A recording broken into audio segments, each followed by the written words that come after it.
আমরা কি দ্রুত অসুস্থ হয়ে পড়ছি? এই যে এত আমাদের অসুখ বেড়ে গেছে, এটার কারণটা কি? আমাদের বডিটা ডিজাইনড হয়েছে যেভাবে, এখনকার লাইফস্টাইল কিন্তু তার সঙ্গে ম্যাচ করে না।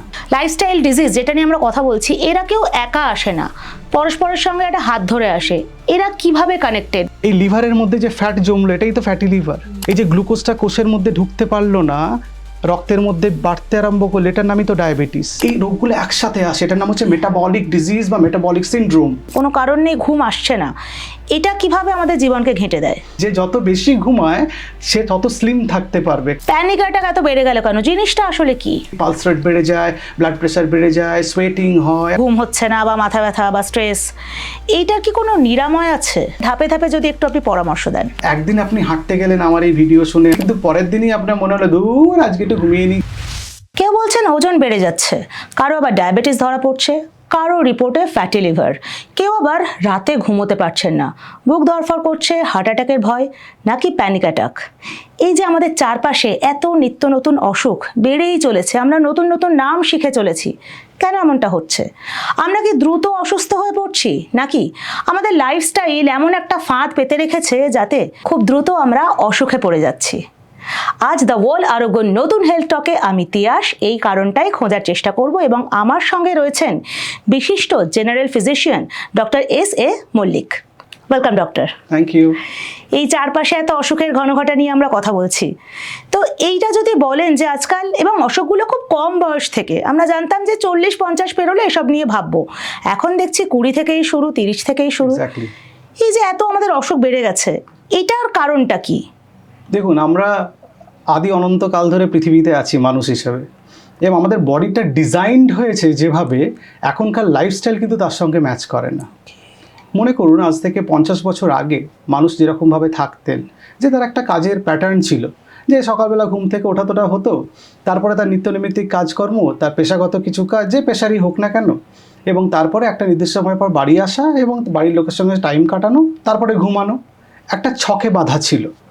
এখনকার কিন্তু জীবনশৈলীটা পরিবর্তন হয়ে গেছে, কিন্তু বডির ডিজাইন সেভাবে চেঞ্জ হয়নি।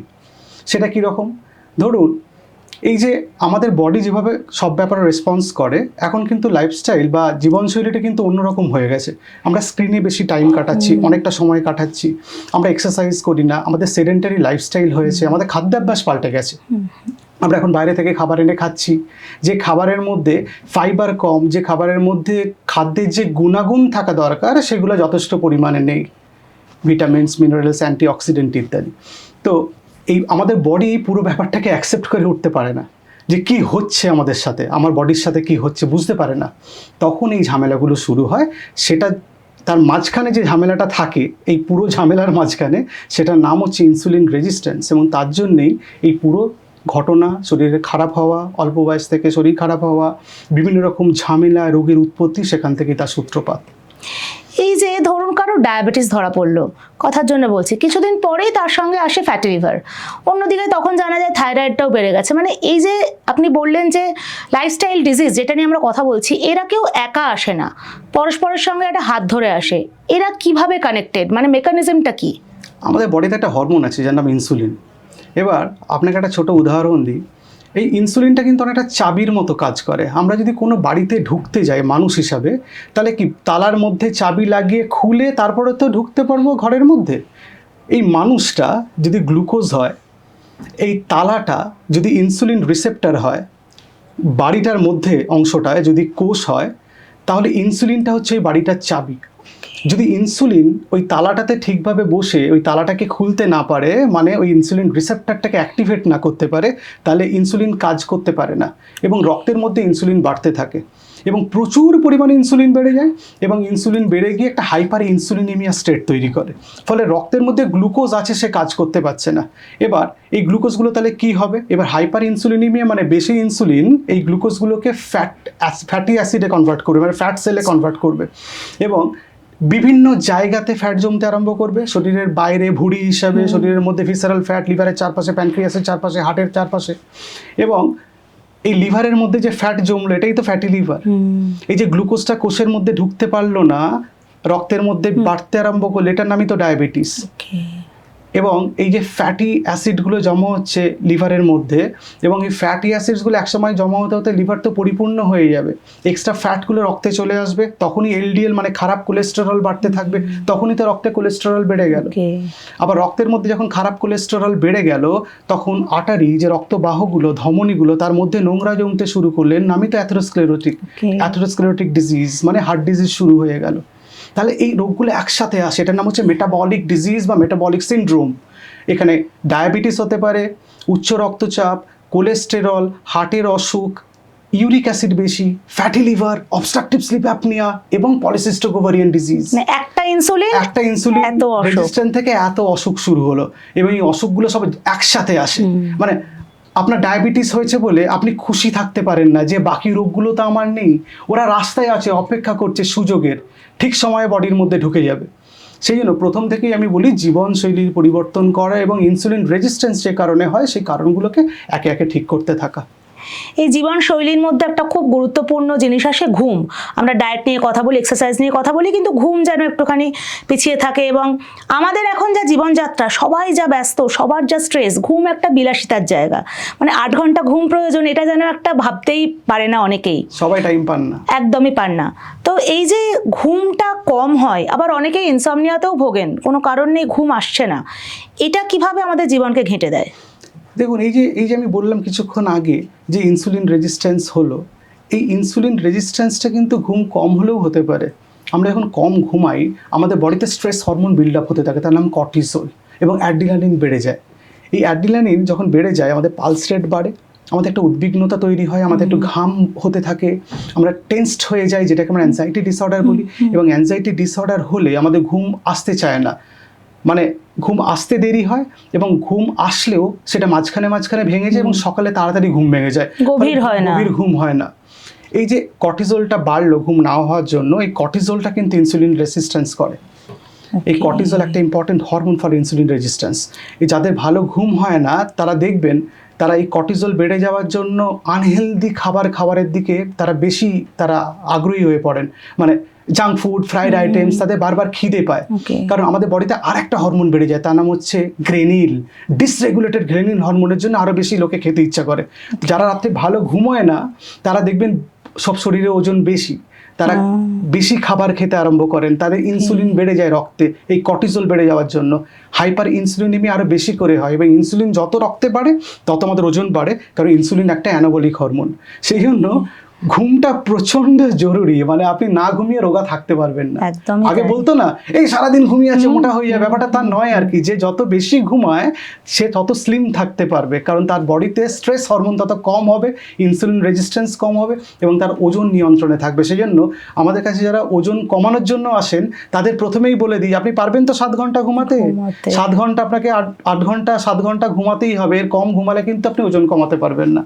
আবার এই ঘুমানোর জন্য, সাউন্ড স্লিপের জন্য অনেককে পিল নিতে হয়, কারণ তার এতই স্ট্রেস, তার এতই মাথায় চিন্তা যে হয়তো ঘুমটার সময় আসে না, তিনি গভীর ঘুমোতে পারেন না। এই ঘুমের ওষুধ খেলে তো আবার শুনেছি ওজন বেড়ে যেতে পারে, এইটা কি একটা ঝামেলার জায়গা হয়? ঘুমের ওষুধ খেয়ে ওজন আসলে বাড়ে না, আসলে ঘুম না হওয়ার জন্য ওজন বাড়ে। এবং যারা ঘুমের ওষুধ খান তাদের ঘুমের ওষুধ খাবার পরেও অনেক সময় ডোজ অ্যাডিকুয়েট হয় না, ঘুমটা তখনও প্রপারলি হয় না। যতটা ঘুমানোর দরকার, যতটা স্ট্রেস কমানোর দরকার, ঘুমের ওষুধ মানে 2 ধরনের ওষুধ আছে, একটা হচ্ছে পিওর ঘুমের জন্য আর একটা হচ্ছে ঘুম প্লাস অ্যাংজাইটি কমানোর ওষুধ। বুঝতে পেরেছেন তো?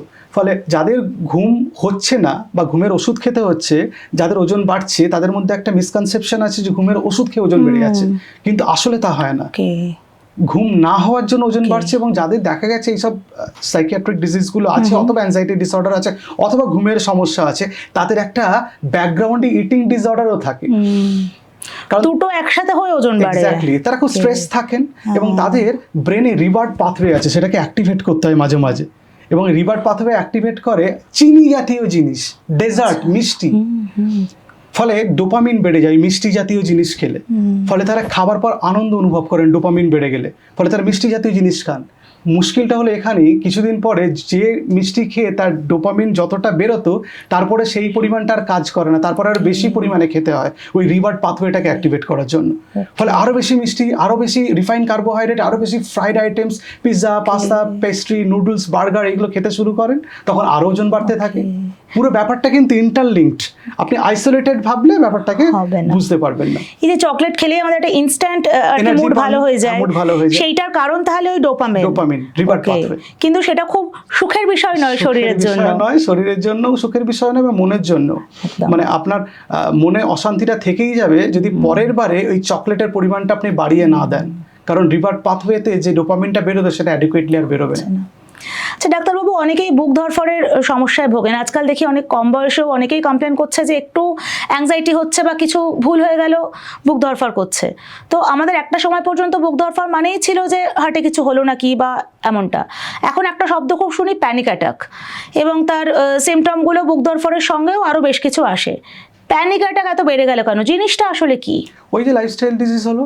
আসলে প্যানিক অ্যাটাকে যে সিমটমসগুলো হয় অনেকগুলো অন্যান্য অসুখের সিমটমের সঙ্গে ম্যাচ করে যায়। যেমন হার্টের অসুখ, যেমন অ্যারিথমিয়া বলে হার্টের রিদমের একটা প্রবলেম হয়, যেমন থাইরয়েডের সমস্যা, অ্যানিমিয়া। প্যানিক অ্যাটাকে কী হয়, লোকের বুক ধরপড় করে, অ্যানিমিয়াতেও তো বুক ধরপড় করে, হার্টের কিছু অসুখ আছে সেটাতে বুক ধরপড় করে, সোয়েটিং হয়, ফলে অনেক সময় ম্যাচ করে যায়। তবে কোনো মানুষের প্যানিক অ্যাটাক হচ্ছে কি না সেটা ডায়াগনোস করার আগে অন্যান্য অর্গানিক যে ডিজিজগুলো আছে সেগুলো এক্সক্লুড করে নেওয়া দরকার, সেগুলোকে বাদ দিয়ে নিতে হবে কিছু পরীক্ষা নিরীক্ষা করার মাধ্যমে এবং কিছু শারীরিক পরীক্ষার মাধ্যমে।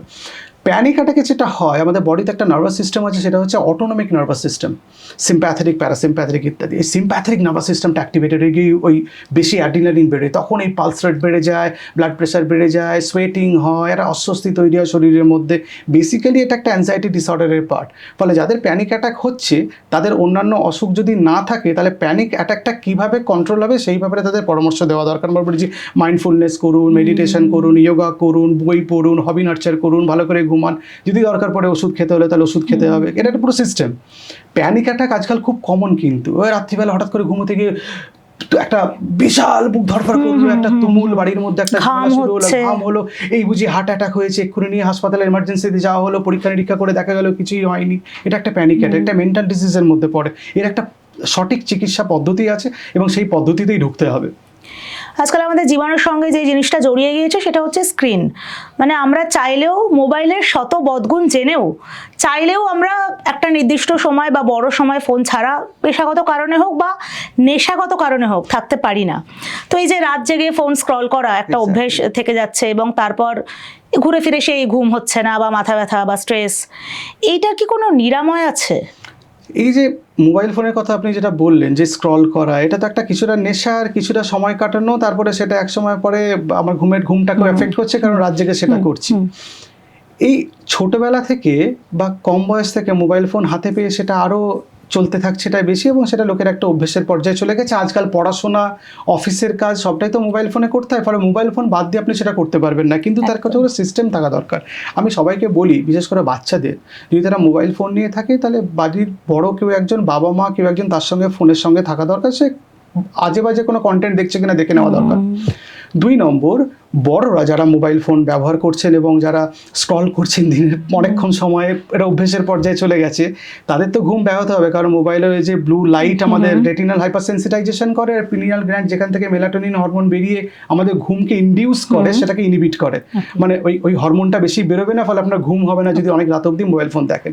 তো একটা বাড়িতে একটা তো কালচার থাকা দরকার, একটা রেস্ট্রিকশন থাকা দরকার। তো আমি যে বলি যে যাদের ঘুমের অসুবিধা আছে এবং স্ট্রেস রিলেটেড ডিজিজ বা প্রবলেমসগুলো আছে, তারা অন্তত ঘুমোতে যাওয়ার 2 ঘন্টা আগে মোবাইল ফোনটাকে শরীর থেকে দূরে রাখুন, বা যে ঘরে ঘুমোচ্ছেন তার বাইরে চার্জে দিন, যাতে আপনি অ্যাক্সেস করতে না পারেন। ইচ্ছা হলো হট করে মোবাইল ফোনটাকে আপনি গ্র্যাব করে নিয়ে দেখতে আরম্ভ করলেন, সেটা যাতে না হয়, সেটা একটা করণীয়।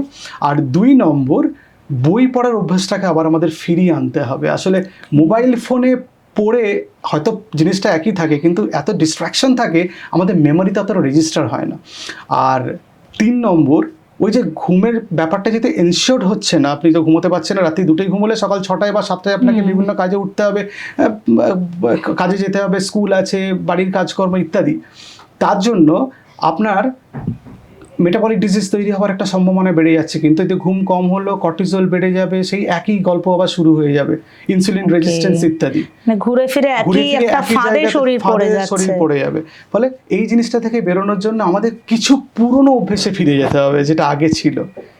যখন আমরা ডিনার করছি বাড়ির সবাই বসে, তখন আমরা ফোন দেখবো না, যখন তখন ফোনে কথা বলবো না দরকারি কাজ ছাড়া, এবং যে কাজগুলো একদম ফোনে হবে না সে কাজগুলো বাদ দিয়ে চেষ্টা করব বাকি কাজগুলো আমরা অন্য কোথাও করতে। মনে করুন আপনি রিক্রিয়েশনাল কিছু করতে চান, তো একটু স্পোর্টস অ্যাক্টিভিটি করুন বাড়ির ফ্যামিলি মেম্বার্সদের নিয়ে, বাড়ির মধ্যে ক্যারম খেলুন বা কিছু একটা, মানে সবাই একসঙ্গে যাতে একটু হই হই করা যায়, যাতে একটা থট এক্সচেঞ্জও হয়, একটা রিল্যাক্সেশনও হলো, আর মোবাইল ফোন থেকে কিছুটা আমরা দূরে থাকতে পারবো কিছু সময়ের জন্য।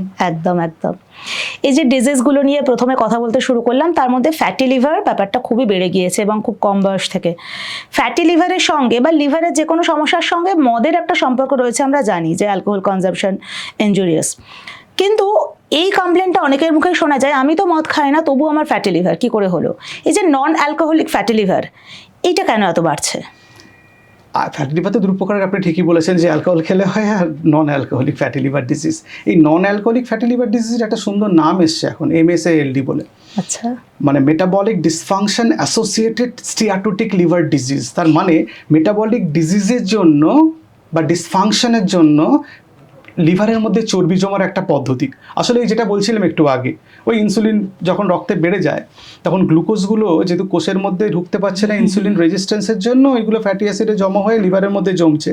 লিভারের মধ্যে শুধু চর্বি জমাতেই লিভার সীমাবদ্ধ নেই, কিন্তু লিভারের মধ্যে যখন লিভার কোষ আছে না, হেপাটোসাইট বলে সেগুলোকে, তার মধ্যে এখন চর্বি জমছে, কিছু সেলস অ্যাক্টিভেটেড হয়ে যায় এবং লিভার এনজাইমস বেড়ে যায়, লিভার ইনফ্লামেশন বা প্রদাহ তৈরি করে। সেটা ইনডাইরেক্টলি আরও লিভারটাকে খারাপ করতে আরম্ভ করে এবং আরও তার মধ্যে ফ্যাট জমা হতে শুরু করে, কারণ লিভার হচ্ছে আমাদের মেটাবলিক্যালি অ্যাক্টিভ অর্গান। যদি লিভার খারাপ হতে থাকে তাহলে ইনসুলিন রেজিস্ট্যান্স আরও বহুগুণে বেড়ে যায়। ফলে আপনার অল্প একটু ফ্যাটি লিভার তৈরি হলো, সেটা ওখানে থেমে থাকবে না, ওই অল্প ফ্যাটি লিভারটা আরও বড় ফ্যাটি লিভারে রূপান্তরিত হওয়ার চেষ্টা করবে। এটা বডির নিজস্ব একটা ফাংশন, কারণ আমাদের বডিতে দুটো খুব ইম্পর্টেন্ট মেটাবলিক্যালি অ্যাক্টিভ অর্গান আছে, একটা লিভার, একটা মাসেলস, আমাদের পেশি। তো লিভারে যখন ফ্যাট জমতে আরম্ভ করে তখন লিভার আরো বেশি বেশি খারাপ হতে শুরু করে, আরো বেশি বেশি ফ্যাট লিভারের মধ্যে জমতে আরম্ভ করে। আচ্ছা, এই যে ধরুন ফ্যাটি লিভার, লিভারে চর্বি জমা বা ডায়াবেটিস, রক্তে চিনি বেড়ে গিয়েছে, এগুলোর তো সবই মেডিসিনও রয়েছে। তো আমরা এরকম ভেবে কেন নিশ্চিত হতে পারি না একটা ডায়াবেটিসের ওষুধ খেয়ে নেব, একটা লিভারের ওষুধ খেয়ে নেব, একটা ঘুম আসার ওষুধ খেয়ে নেব? মানে আমাদের এত অ্যাডভান্সড মেডিসিন স্টাডি, তো আমাদের কেন সেই পার্টিকুলার ওষুধগুলো দিতে পারে না? কেন আমাদের লাইফস্টাইলটাই এত জরুরি? আমাদের লাইফস্টাইল ভীষণ জরুরি। এই যে অসুখগুলোর কথা বললেন, এই যে ডায়াবেটিস, হাইপারটেনশন, কোলেস্টেরলের প্রবলেম ইত্যাদি, এগুলোর তো ওষুধ আছে। ওষুধ এগুলোকে একটা সার্টেন লেভেলে নিয়ন্ত্রণে আনতে সাহায্য করবে, কিন্তু এই রোগের প্রোগ্রেশনটা কিভাবে ওষুধ আটকাবে? এই যে রোগটা চলতে থাকছে শরীরের মধ্যে, সেটাকে তো আটকাতে হবে। সেটাকে আটকানোর উপায়ই হচ্ছে লাইফস্টাইল মডিফিকেশন। লাইফস্টাইল মডিফিকেশন আপনাকে 5টা জিনিস মনে রাখতেই হবে। একটা হচ্ছে সেডেন্টারি লাইফস্টাইল যাদের আছে তাদের অ্যাক্টিভ হতে হবে আরও বেশি। 2 নম্বর, খাদ্যাভ্যাসে পরিবর্তন করতে হবে, রিফাইন্ড কার্বোহাইড্রেটস এবং স্যাচুরেটেড ফ্যাট কমাতে হবে, খুব জরুরি। 3 নম্বর, নেশা থেকে দূরে থাকতে হবে, অ্যালকোহল, স্মোকিং ইত্যাদি। 4 নম্বর, এক্সারসাইজ করতে হবে অ্যাক্টিভলি। শুধু সেডেন্টারি লাইফস্টাইল যাদের আছে, শুধু একটু অ্যাক্টিভ হয়ে গেলাম, যখন বসে বসে কাজ করছি উঠে একটু ঘুরে এলাম, তা করলে হবে না, কিন্তু আপনাদের হাঁটতে হবে, আপনাদের রেজিস্ট্যান্স এক্সারসাইজ করতে হবে, এবং যাদের জয়েন্টের প্রবলেম আছে ফ্লেক্সিবিলিটির জন্য যোগা করতে হবে। এবং 5 নম্বর, ঘুম এনশিওর করতে হবে। আপনি সব করবেন অথচ ঘুমোবেন না ভালো করে, রাত্রে অফিস থেকে ফিরে এসে ভাবলাম বিশাল কাজ করে ফেলেছি আজকে একটু রাত্রিবেলা ওটিটিতে কিছু একটা মুভি দেখে বা কোনো ওয়েব সিরিজ দেখে ঘুমোই, কালকের অফিসে গিয়ে কাজ করতে, ব্যাপারটা উল্টো হবে আর কি। আপনি ভালো না ঘুম হলে অফিসে ভালো করে কাজ করতে পারবেন না, তাতে আপনার স্ট্রেস বিল্ড আপ হবে, পরের দিন ফিরে এসে আবার একই জাঁতা কলে পড়বেন, আবার একই রকম স্ট্রেস হবে, ফলে আপনার আবার শরীরের মধ্যে ইনসুলিন রেজিস্ট্যান্ট, কর্টিজল ইত্যাদি এইসব হয়ে আবার আপনার শরীর আরও খারাপ হবে, মানে মেটাবলিক হেলথ আপনার আরও খারাপ হবে। একটা সময় আমরা জানতাম যে নাক ডেকে ঘুমোচ্ছে মানে খুব আরামে ঘুমাচ্ছে, দারুণ সাউন্ড স্লিপ, কিন্তু এখন খুব ভালো ঘুমাচ্ছে। কিন্তু এখন আমরা এই নাক ডাকাটা যে একটা বিপদ সংকেত অনেকেই জেনে গিয়েছি, এবং এর গালভরা নাম হচ্ছে স্লিপ অ্যাপনিয়া, যে ঘুমের মধ্যে খুব নাক ডাকলে তা ক্ষতিকর, হার্টেরও নাকি সেটা একটা রিস্ক।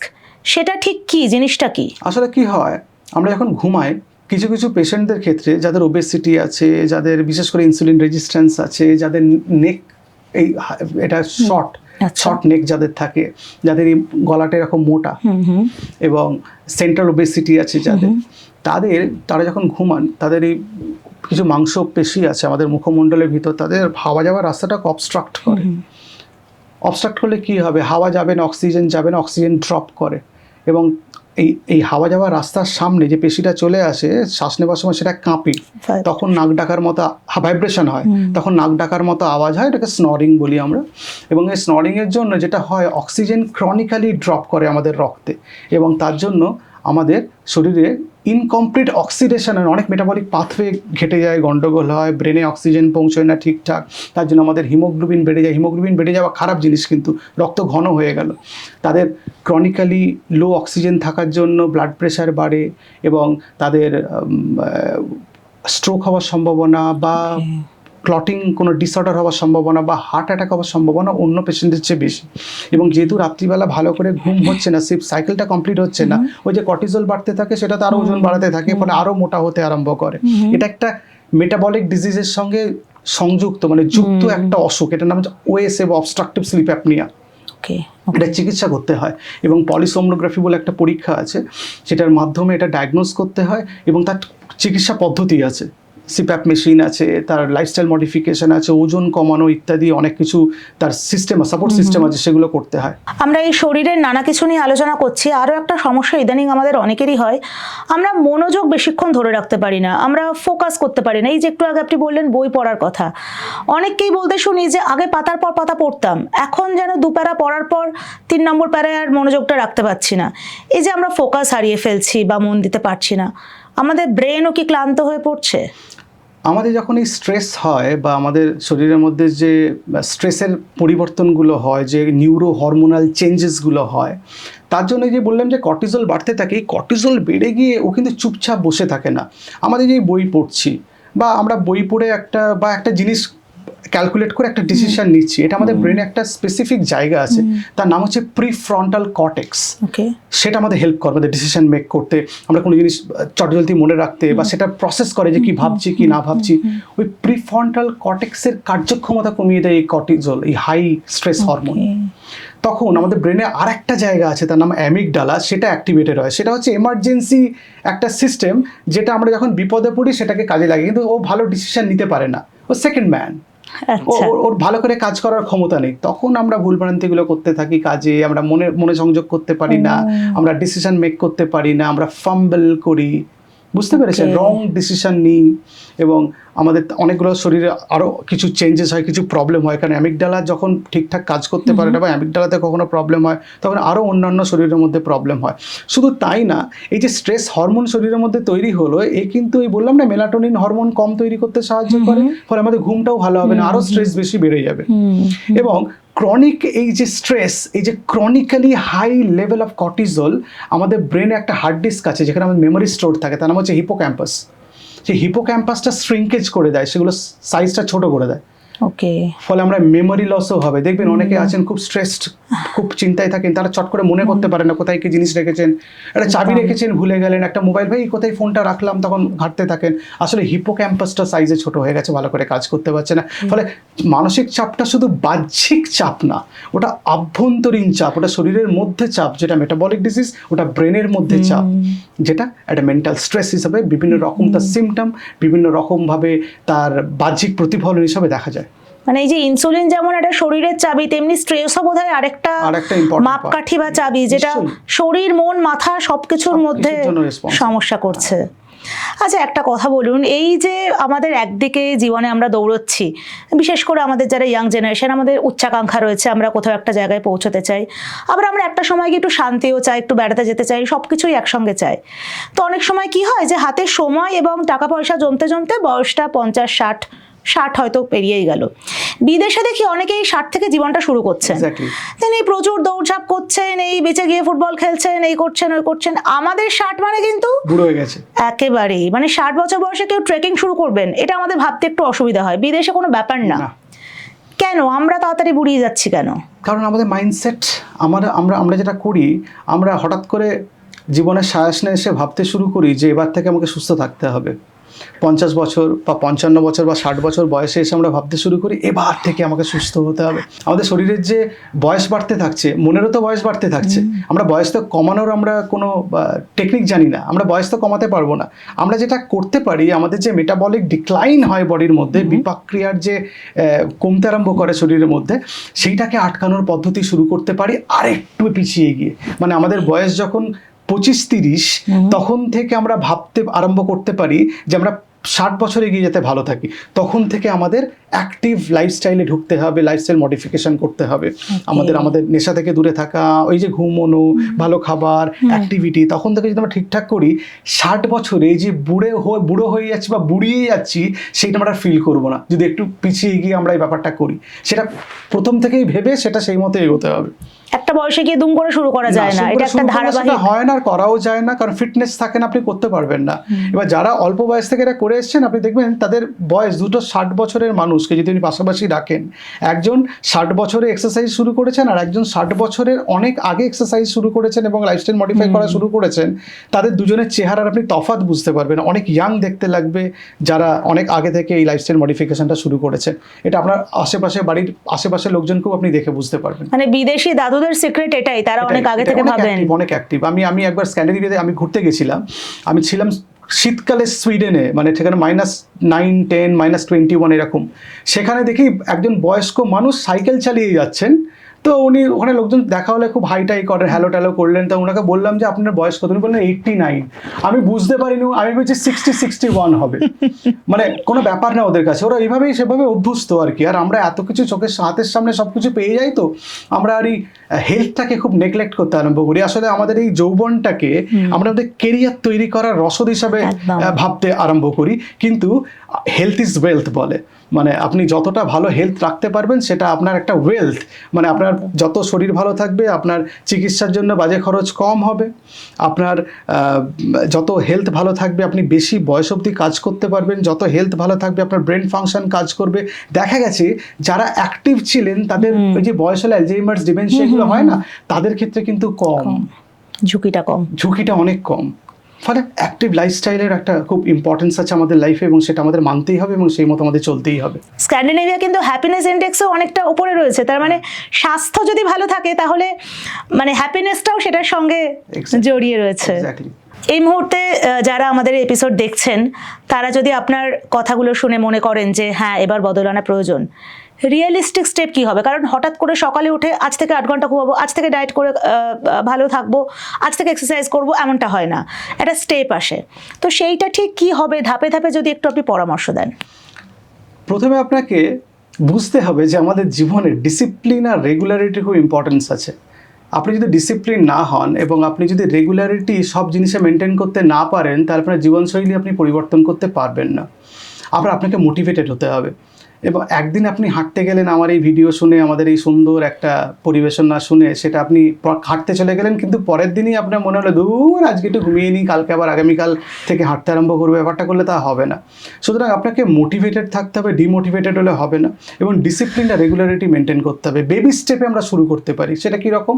যে আমরা প্রথমে বাড়ির সব খাবার খেতে আরম্ভ করলাম। আমরা ঠিক করলাম যে না, আমরা যা রান্না হবে বাড়ি থেকেই আমরা খাবো, বাইরে নিয়ে যাব, বাড়ি থেকে তৈরি করা খাবারই টিফিনে নিয়ে যাবো এবং সেই খাবারটাই খাবো।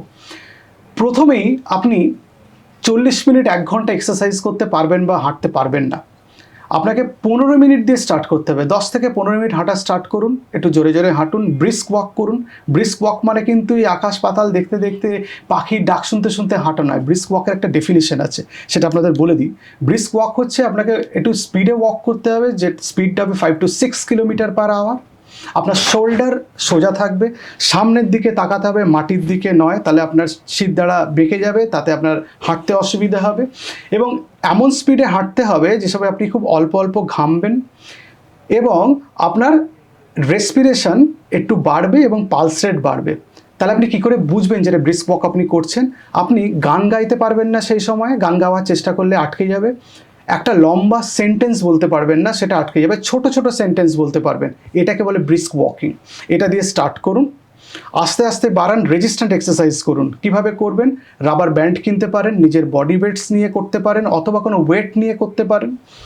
যোগার খুব ইম্পর্টেন্স আছে। আপনি যদি যোগা শুরু করেন সেটা খুব ভালো, প্রথম কারো কাছ থেকে জেনে নিয়ে করবেন। উল্টোপাল্টা যদি পশ্চারে করেন সেটা আপনার ক্ষতি হতে পারে যদি আপনি বয়স্ক কেউ হন।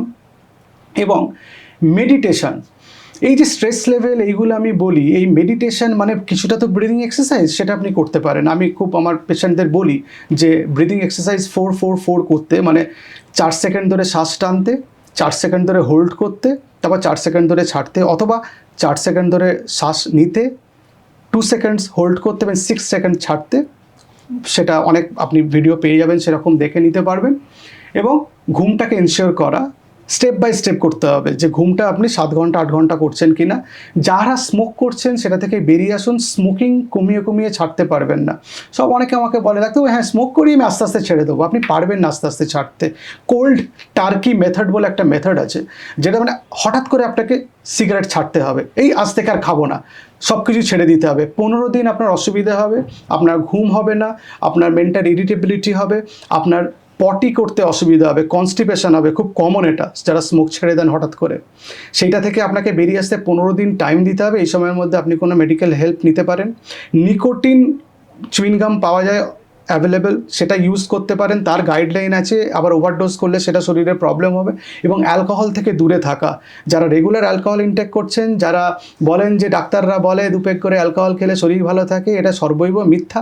কোথাও লেখা নেই, কোনো বইয়ে লেখা নেই। অ্যালকোহল প্রত্যেকটা শরীরের অর্গানকে খারাপ করে, সেটা আমাদের হার্ট থেকে শুরু করে, আমরা সবাই জানি অ্যালকোহল লিভার খারাপ করে না, অ্যালকোহল আমাদের হার্টও খারাপ করে, অ্যালকোহল আমাদের সব কিছুকে খারাপ করে শরীরে। এবং অ্যালকোহল এমন জিনিসের সঙ্গে, এমন ক্যান্সারের সঙ্গে যুক্ত, সেটা আপনি ভাবলেও অবাক হয়ে যাবেন। এবং শুধু তাই না, এই যে শরীরের ওজন, সেটাকে কমানোর চেষ্টা করতে হবে। দেখা গেছে যে যদি 5% to 7% কেউ বডি ওয়েট কমায়, তাহলে তার চান্স অফ ডায়াবেটিস 60% কমে যায়। ফলে আপনার শরীরে ওজন কমাতে হবে, কারণ আমাদের শরীরে ওজন শুধু মেটাবলিক ডিজিজ বা ইনসুলিন রেজিস্ট্যান্সের সঙ্গে রেসপন্সিবল বা সম্পর্কযুক্ত সেটা নয়, কিন্তু ওজন কিন্তু ক্যান্সারের সঙ্গেও সম্পর্কযুক্ত। যেমন breast cancer, colon cancer, endometrial cancer, pancreatic cancer, এগুলো শরীরে ওজন বাড়লে আমাদের এই ক্যান্সারগুলো হওয়ার সম্ভাবনা বাড়ে। সুতরাং শরীরের ওজনটা আমাদের নিয়ন্ত্রণে রাখতে হবে এবং জল পান করতে হবে। একজন পূর্ণবয়স্ক মানুষ, প্রাপ্তবয়স্ক মানুষ, তার সারাদিনে 2.5 থেকে 3 লিটার জল পান করা উচিত, যদি হার্ট আর কিডনির কোনো অসুখ না থাকে। এই জিনিসগুলো আপনি একটা করে যদি করতে থাকেন, এটা অভ্যেস হয়ে যাবে আপনার অভ্যেস হয়ে গেলে দেখবেন আর আপনার মনে হচ্ছে না আমি নতুন কিছু করছি, মনে হবে রেগুলার কাজকর্ম করছি। আর এই পুরো জিনিসটা করতে গেলে যেটা করতে হবে, আপনাকে রাত্রে তাড়াতাড়ি ঘুমাতে হবে। কারণ রাত্রিবেলা আপনি যদি তাড়াতাড়ি না ঘুমান, আপনি সকালে তাড়াতাড়ি উঠতে পারবেন না। সকালে তাড়াতাড়ি যদি না ওঠেন, এক্সারসাইজ করতে পারবেন না। কারণ ঘুম থেকে উঠেই যদি আপনাকে টয়লেট করে, চান করে, ব্রেকফাস্ট খেয়ে অফিস বেরিয়ে যেতে হয়, তাহলে এক্সারসাইজ করার টাইম থাকবে না। যারা ভাবছেন যে সন্ধ্যেবেলা অফিস থেকে ফিরে এবার থেকে এক্সারসাইজ করবো, এটা সম্ভব না। কারণ অফিস থেকে ফিরে আপনার শরীর ক্লান্ত থাকবে, আপনি এক্সারসাইজ করতে পারবেন না অতটা বেশি। খুব কম সংখ্যক মানুষ আছেন যারা খুব এমন জব করেন যেটা সন্ধ্যেবেলাতে তাদের এক্সারসাইজ করার মতো তাদের শরীরে এনার্জি থাকবে। সুতরাং এক্সারসাইজ সকালবেলা করাটা ভালো, এবং এক্সারসাইজ করার সময় এবং এক্সারসাইজ করার আগে অল্প অল্প জল পান করা উচিত, যাতে হাইড্রেশন মেনটেন হয়, এবং রেগুলারিটি মেনটেন করা উচিত। অ্যাটলিস্ট সপ্তাহে 5 দিন এক্সারসাইজ করা উচিত। ডাক্তারবাবু এমন সুন্দর করে বুঝিয়ে বললেন, মনে হলো যেন টেক্সট বুক পড়ছি, সেই ছোট বাচ্চাদের বলা বুঝিয়ে ছবির মতো করে দেখতে পাওয়ার মতো। আমার মনে হয় খুব কঠিন নয়, স্টেপগুলো আমরা শুরু করতে পারি। এবং আজকের এপিসোড থেকে একটা কথা খুব পরিষ্কার, আমাদের শরীরের অঙ্গ প্রত্যঙ্গগুলোর নাম আলাদা আলাদা হলেও তারা কিন্তু কোথাও একটা গিয়ে এক সূত্রে বাঁধা, আর সেটা হচ্ছে লাইফস্টাইল কিন্তু সবাইকে যেন একটা অসুখের যোগসূত্রে বেঁধে ফেলেছে। ডক্টর মল্লিককে অনেক ধন্যবাদ এত সহজ করে, সুন্দর করে এই গোটা বিষয়টা বুঝিয়ে দেওয়ার জন্য। এবং আপনারা যারা এই এপিসোড দেখছেন, নিজেদের প্রশ্ন করুন, আপনার শরীর ঠিক কি চাইছে আপনি দিতে পারছেন তো? আরেকবার ভাবুন। আজকের এই এপিসোড আপনাদের ভালো লেগে থাকলে লাইক করুন, কমেন্টে মতামত জানাতে পারেন, অবশ্যই শেয়ার করুন। ততক্ষণ দেখতে থাকুন দ্য ওয়াল, কারণ খবর এখন এখানেই।